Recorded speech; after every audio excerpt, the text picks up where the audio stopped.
UP police में deputy SP रहे शैलेंद्र सिंह और माफिया जॉन मुख्तार अंसारी शुरू से ही उत्तर प्रदेश की राजनीति के दो छोर पर रहे हैं। ये स्वाभाविक है कि एक पुलिस वाला रहा तो दूसरा अपराधी, तो दोनों अलग अलग छोर पर ही रहेंगे। और अब ये राजनीति की बदली बयार ही है, जिसमें एक कंफर्ट जोन में दाखिल होने में कामयाबी नजर आई तो दूसरा तबाही के दौर में जूझ रहा है।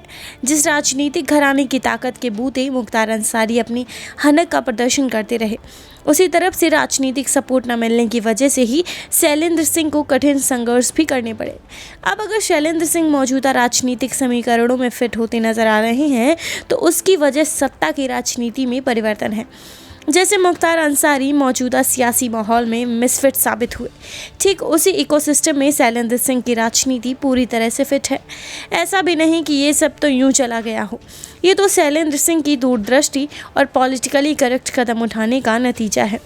शैलेंद्र सिंह की दूसरी पसंद है बीजेपी के मोदी और योगी, क्योंकि उत्तर प्रदेश की राजनीति में शैलेंद्र सिंह की पहली पसंद तो राहुल गांधी भी थे, लेकिन शैलेंद्र सिंह की जुबान पर सिर्फ 3 नाम होते हैं: प्रधानमंत्री मोदी, यूपी के मुख्यमंत्री योगी आदित्यनाथ और समाजवाद पार्टी नेता मुलायम सिंह यादव।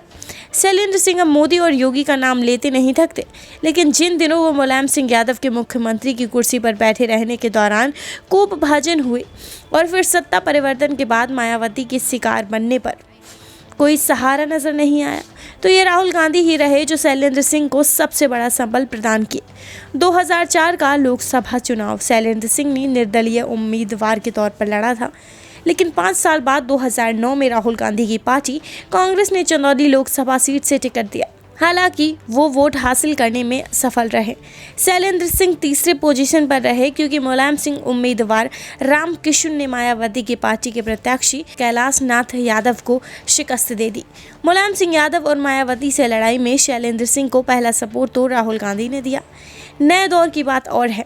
अप्रैल 2009 में राहुल गांधी की रैली के लिए शैलेंद्र सिंह ने बिछिया में अच्छी खासी भीड़ भी जुटाई, लेकिन कांग्रेस नेता का कार्यक्रम अचानक रद्द हो गया और ये रैली में आई भीड़ राहुल गांधी का समर्थन रद्द होने की वजह सुनकर नहीं रुकी। टाइम्स ऑफ इंडिया की रिपोर्ट के अनुसार शैलेंद्र सिंह ने बताया था कि राहुल गांधी को महाराजगंज और पररौना की रैली के बाद ही लौट जाना पड़ा, क्योंकि उनको हिस्सा प्रियंका गांधी के ससुर के अंतिम संस्कार में लेना था। हफ्ते भर बाद राहुल गांधी ने शैलेंद्र सिंह के लिए चंदौली रैली कर वोट जरूर मांगा, लेकिन कोई फायदा नहीं हुआ। 2009 का ही आम चुनाव रहा जो अब भी राहुल गांधी के राजनीतिक सफर में माइलस्टोन के रूप में याद किया जाएगा। उस चुनाव में राहुल गांधी के नेतृत्व में कांग्रेस ने 2004 में जीती 9 सीटों से बढ़ाकर 21 पर पहुंचा दिया था और केंद्र में मनमोहन सिंह सरकार की वापसी भी हुई।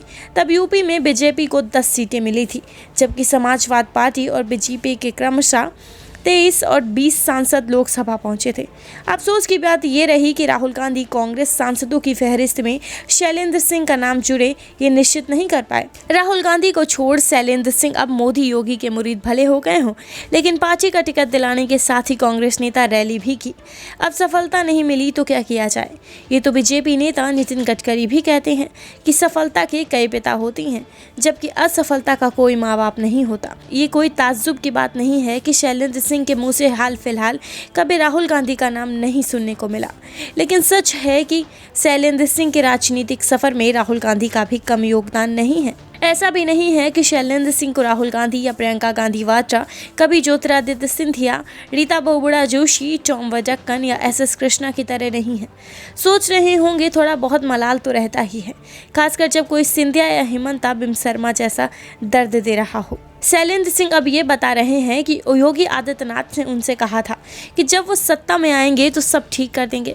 ऐसा कब कहा था ये नहीं बताया। जाहिर है योगी जी ने बात 2014 में उनके बीजेपी ज्वाइन करने वक्त ही कही होगी। प्रधानमंत्री नरेंद्र मोदी को लेकर भी शैलेंद्र सिंह ने उनकी एक ही बड़ी बात विशेष रूप से याद दिलाई: तुम परिवार कैसे पालते रहे। लेकिन ये सब तो 2014 के आम चुनाव के आसपास की बातें लगती हैं।